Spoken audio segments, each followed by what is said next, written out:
दा जोंना बिजेपिआ जाहैबाय अल इन्डिया रायजो खुंबाय थानाय मोनसे पार्टी दा आसामावबो दं। दा जोंना जेरैबायदि जानो थांगासिनो दं जे नेक्स्ट स्टेट गभर्नमेन्टआ जोंनि बिजेपिनि जाखागोन। थ' जुदि बेयाव बिजेपिनि जाखायोबा बेयाव गुबुन दोलो खालामनानैथ' मानसिफ्रा लाब गैया सानदों। बे हिसाबै जोंनाव बिजेपिआव फैगासिनो दं।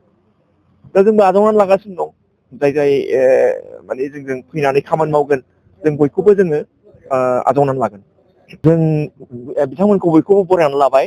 जों दिनै बिथांमोनखौ बिजेपिआवहाय सोनानैबो लाबाय।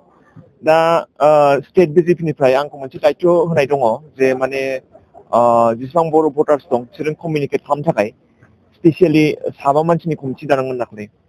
बे साबानि गेजेराव आंबो सासे।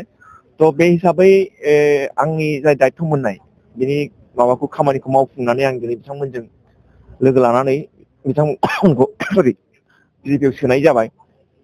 दा बेवहाय जोंना जाहैबाय बिटिसिआव माने जाय माने जोंना रिजनेल पार्टि दंमोन जेरै इउपिपिएल बा जोंना बिपिएफ मा जायो जेला पावाराव थाया बे मानसिफ्रा एसे गोनो गोथो जानो गोनां जायो।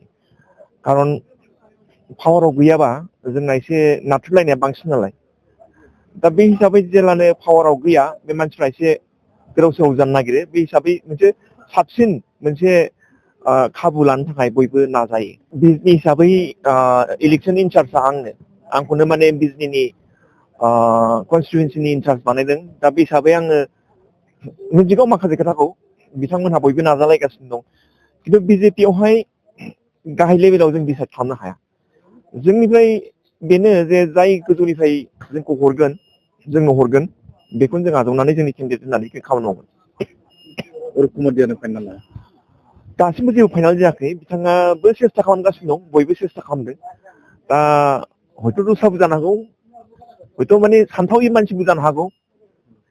जों दा जेबो होनथ'नो हाया। नाजानाया बयबो नाजागासिनो दं।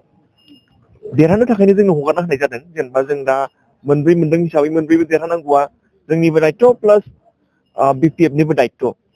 दा बे हिसाबै बिथांमोनाबो सेस्था खालामगोन जोंबो सेस्था खालामगोन।